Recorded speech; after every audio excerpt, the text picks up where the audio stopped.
Well, what have we here? You couldn't look less Auntie's choice if you tried. So what are you doing in our fort?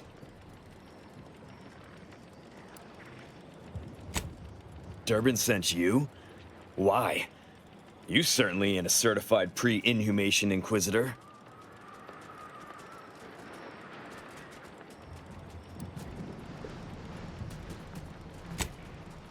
Oh, lovely. And just what is it you think you can do for me? You ain't even carrying a masticating tissue scrutinator. You just gonna guess what manner of poison killed folk?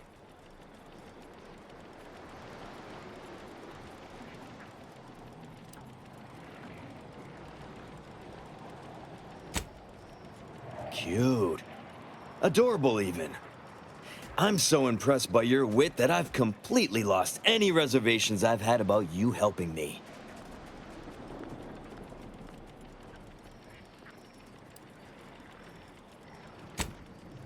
So far as I can tell, it's a simple case of killing to get ahead.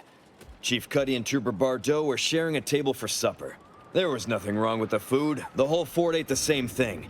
And 10 minutes later, Cuddy was bloated, discolored, and looking all to law like he'd been poisoned. There are no other suspects, just Bardot. She swears she's innocent, but they always say that. And I can't possibly figure how that could be.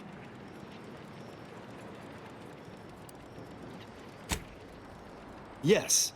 I walked over, saw Cuddy's body, saw Bardot screaming her fool head off, and I put her in cuffs. Case closed. Now, I'm waiting for a specialist to affirm my theory, so I can get on with my other 1,000 duties need doing. You wouldn't believe what this mess is taking out of my schedule.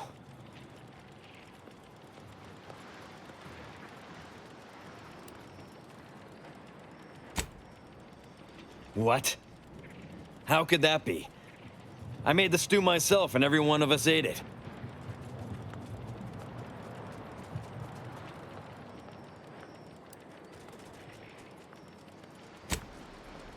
What?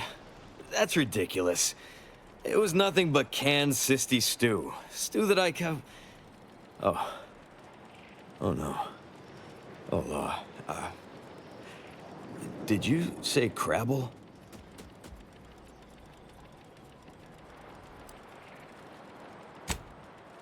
Well, he told everyone that. But that ain't exactly the same as it actually being true. See, Cuddy was what you'd call a complainer. He complained about the food. He complained about the weather. He complained about his bunk. He complained about everything. He's also somebody's nephew. Some junior executive. And if you gave him reason enough to complain about you, he'd take it up with his uncle, and it'd come back down in your head.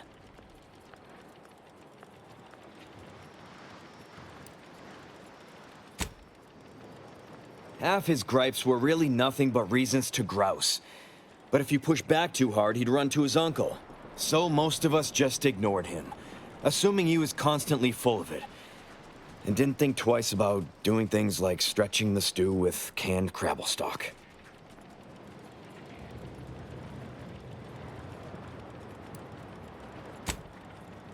What? No, it was an accident. Nobody would have... At least nobody'd mean to. Law, his uncle is gonna see me transferred to mid-operation engine cleaning on the claim. Unless... Hey, how'd you like to make some bits? Some real bits? And keep a tragic accident that'll lead to the end of a promising career. Total secret.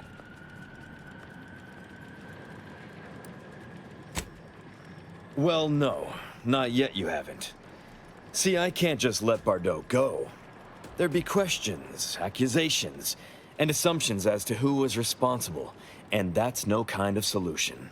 And even worse, since there's apparently nobody coming to do an autopsy, I might have to just send Bardot to the claim to start her sentence on all available evidence.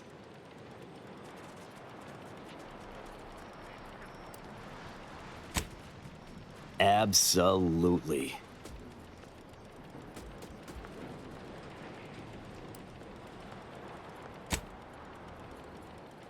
That's only fair. I'll both free Bardot and compensate you for your effort.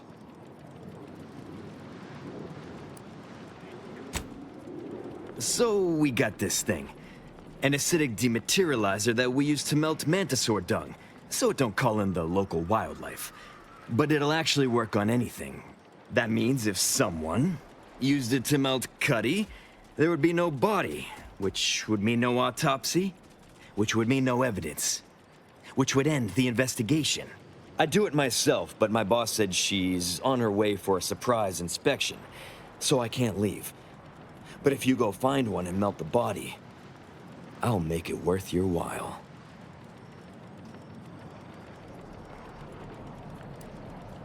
Of course she does. If she shows up and we're all out of order, it makes us look bad. And if we look bad, she looks bad. So if I'm not here, it's a mess for everyone.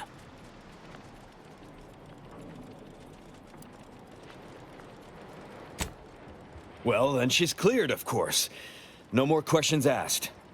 She goes free, you get bits, I get on with my life. Deal?